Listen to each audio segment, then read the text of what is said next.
Shalom, call along, Yahweh, Ba'ashem, Yahweh Shai, Ba'ashem, Rakakwadash. Double honor to our apostles and elders of the great millstone that taught us this truth, peace, and salutation to the hopeful elect. Shalom. Welcome to today's video, and shalom to you, Akram, to you women that are doing the right thing and you being good and obedient to your righteous male coverings. And you're searching for one if you ain't got one. Okay. Shalom. I'm your Hebrew Israelite brother, Mashaba, here in the city of Detroit. Welcome to today's lesson. Today's lesson is about you women, of course, and having a good possession. A woman is a good possession to a man if she's a good woman. Okay, if she's a good woman, then she's a good possession. Okay, I wanted to just do a quick little video right quick. This is Sirach chapter 26, starting at verse 20. Okay, and we're going to go off into it, straight on up into it, okay? When thou hast gotten a fruitful possession through all the field. Now, this here essentially is talking about a woman, a good woman. You see, a good woman, a good righteous woman, a virtuous righteous woman that you can actually rely on to be of good nature and obedient. You see, she is a good possession, a good fruitful possession, okay? And that a man really wants to have, because a man will feel a whole lot better when he has a helpmate that he can actually count on and depend on, and she's solid right there, ready to be obedient to him. You see, so it will. And so what should a man do? Sow it with thine own seed. That means plow her land, and that means go up in her. You see, and spawn her. You see, go ahead and release your righteous sperm seed in her. Release your righteous spirit within her. A man's spirit is within his fluids. So release your seed in her, because she is able to do what? To receive your good seed for her good soil, for her egg. You understand? And that's exactly what you're supposed to be doing with a good, virtuous, righteous woman. The thing of it is, all these harlots out here, and guys seem to gravitate towards a harlot more so towards a virtuous, righteous woman.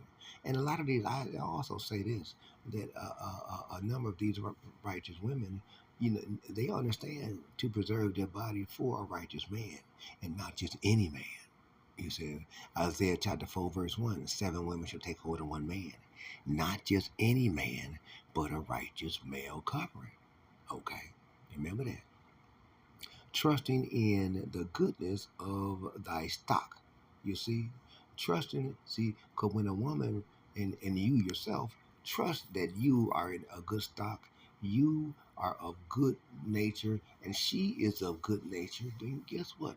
Y'all coming together could only be a good natural thing in the eyesight of the Lord. You see, that's all it can be, is a good thing. When you find a woman as good as such, to go ahead and plow her land. You know what I'm saying? Okay. This verse 21, and it reads, So thy race, which thou leavest shall be magnified. You see, one's own stock. And say, like, for instance, I'm Reubenite. Okay. And when I meet the right woman that I want to, be sexual with, and that would be consummation. She has made the decision to receive my seed because my seed is of good stock.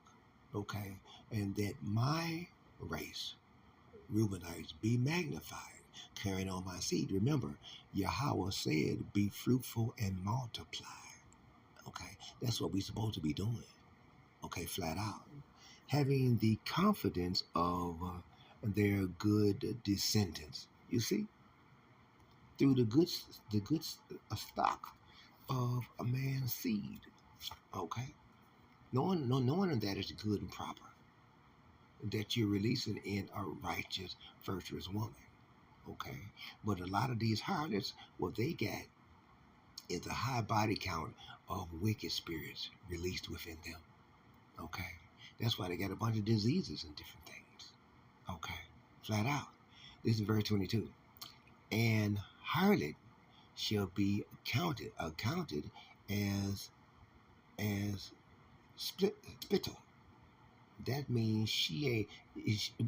A harlot is the same as hawking up and spitting on the ground. It's about all that she's worth. That's just like when a harlot get in your face talking mess, spit right in her face, because all she is spittle. You understand? So you spit in her face. You understand?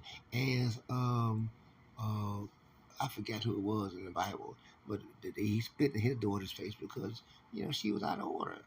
And a lot of these women, they love being out of order. They're nothing but a harlot, a high body count. And then some women ain't got no high body count. They just flat out a harlot because they got foul, wicked tongue, because they believe so many false doctrines. You see, that also makes a woman a harlot without her even being sexual. Okay, she's committing adultery in her mind, in the falseness, in the heart of her mind, in the falsehood of her false beliefs. Okay, in wicked doctrine. Okay, but a married woman is a tower against death to her husband. Yeah, because she's a virtuous, righteous woman. Remember, a woman is the beginning of sin and is the death of us all. Okay, so and why is that? Because a wicked woman can only bring forth death. Okay, because she is not a fruitful vine. Okay, and see, so what is left? You know, death. But a virtuous, righteous woman that you have married, consummated. Remember, consummation is marriage. Okay, then she is like a high tower, a tower. Oh, what the name of the Lord is a strong tower, and the righteous run into it, and it's safe. You see, so that is like what her husband is, you know, unto her, because she is a virtuous, righteous woman in the Lord, Yahweh, Yahweh Shai. Okay, being in that, this verse 23. A wicked woman, okay, is given as a portion to a wicked man, and that's true. You got a lot of women out here that's got certain guys and different things out here that they are bad to, that they treat bad, because most of these young guys today are in fact wicked. Okay, wicked young males, rebellious sons. You see, so the portion for that would be a wicked ass woman. But you have to watch it too, because sometimes you got wicked women that like to come after righteous men to try to defile them. Because just like Sirach chapter 26, verse 10, uh, uh, uh, uh, let's see, this, it keeps sticking. We're going to go down here to it. Okay, this verse 12, and this is verse 10. If thy daughter be shameless, keep her in straitly, lest she abuse herself through overmuch liberty.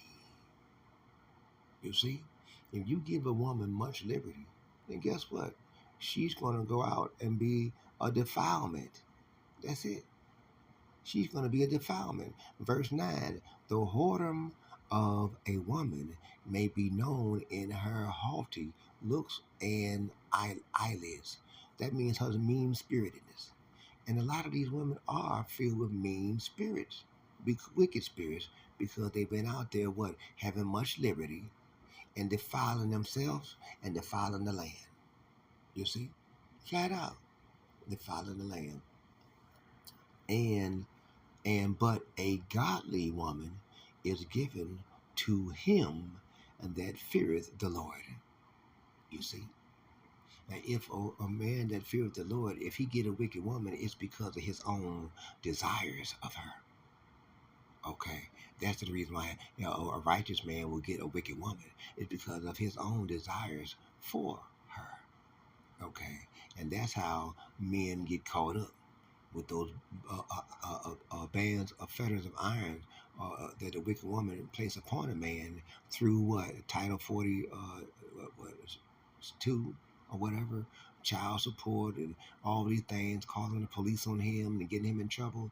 As to the reason why, when martial law is declared, 911 for reasons of national security, 911 may be turned off, and a lot of these women are going to be in trouble because they've used that to go after a man. Okay, and again, that's having much liberty.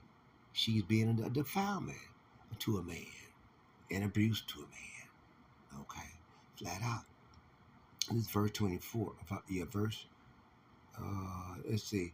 But a godly woman is given to him that feareth the Lord. Okay, that's finishing that off. This verse 24. A dishonest woman contempteth shame. You see, that's all a dishonest woman brings forth. Nothing but shame. But a lot of these women don't want to feel no shame. They rather treat a man bad and not even acknowledge their wrong. These women don't want to acknowledge their wrong. They feel it's so much shame. You see, but they're shameless. But they're shameless when they should be shamefaced and humble themselves. You understand? That's what they should do. But an honest woman will reverence her husband. You see? Flat out. That's what an honest woman will do. She will reverence her husband. Okay, and hold him on high, and she would not go out in the streets and be gadding abroad and talking about him, causing him much mental anguish, emotional duress. Okay, flat out.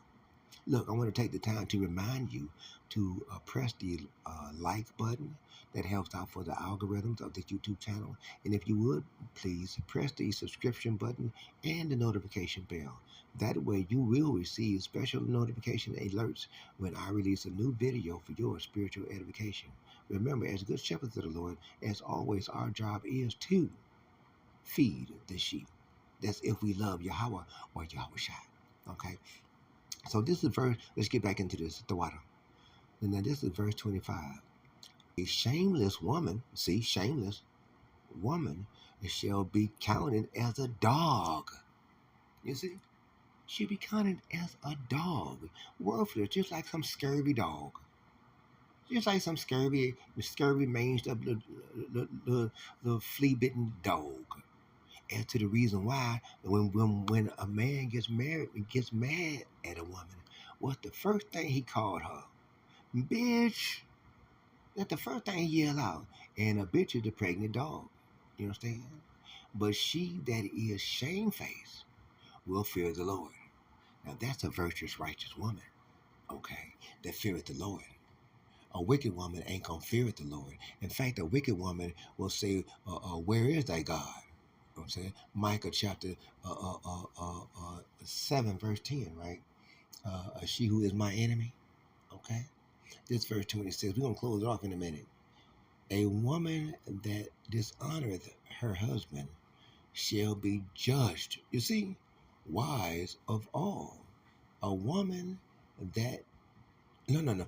A woman that honoreth her husband shall be judged wise of all. Why? Because she doing the right thing. She honor her husband. She giving him the praise that he deserves. And he's able to lift up his own wife and treat her good and treat her right. Because when a man finds a woman that is a proper, righteous, virtuous woman, he wants to treat her good. He has a desire to treat her good. You see? That's just flat out. But she that is dishonorable, a woman, but she that is dishonoreth him in her pride, you see, having all that pride and arrogancy, shall be counted ungodly of all. You see, and a lot of these women are ungodly and wicked, and they're looked upon as such, as ungodly and wicked. You see, flat out. This verse 27, we're going to close it out. A loud crying woman and a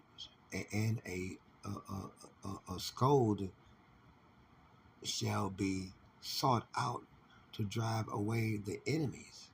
You see, you have you have women that when they crying out to the Lord, and the Lord hears these women, and just like when we, as being the wife of Yahweh, and that we, as men of Israel, we are the bride of Yahweh Shai. We're down here calling out to the Lord, cry out loud like a trumpet. We crying out loud to the Lord to let Him know that we do not agree with this red devil, Esau is Edom, treating us bad, and doing us as he's been doing us, and enslaving us, and to stealing our history, stealing our wealth, stealing our women, stealing our children, taking our land. And everything, and our health and well-being, and our mental stability has been taken away by Esau is Edom. See, we crying out, so the women, they do the same. They cry out to the Lord too.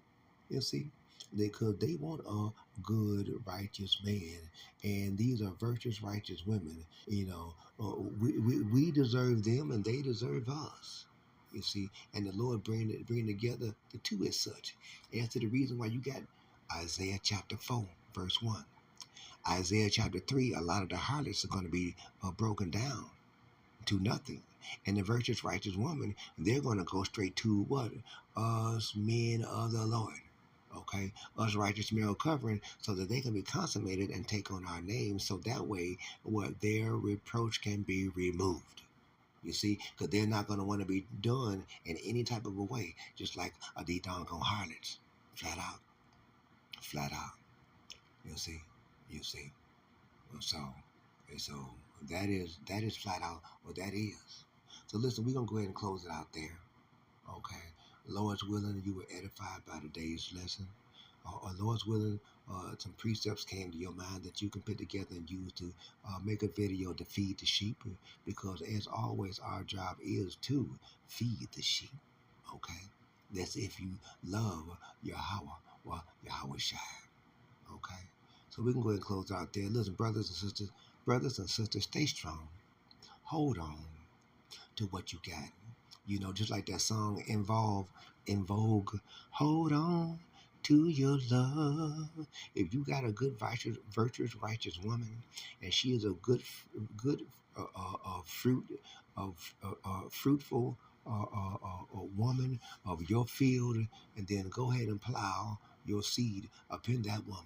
Plant your seed up in her, your righteous sperm seed up in her, with your righteous spirit up in her, because that's what she needs. You see, because that is concerning in Isaiah chapter 4, verse 1.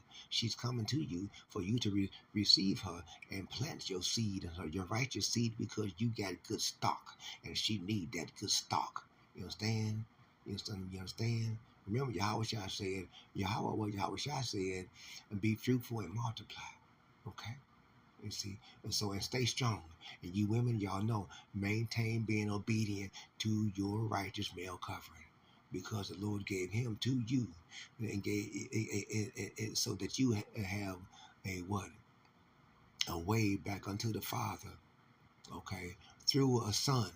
And remember what Yahweh said: "The least ye done for my brothers, the least ye done for me." So you women that's watching these videos, learning the truth, and understanding the word according to the understanding that Yahweh has given you, stand strong to the word, and stand by your man. Maintain being good. So we're gonna go ahead and end it out right there. I'd like to give all praise and all honors to Yahweh, Bahashem, Yahweh Shai, Bahashem, Rakakwadash. Double honor to the apostles and elders of the great millstone that taught us this truth. Peace and salutation to the hopeful elects. Shalom to the hopeful elects.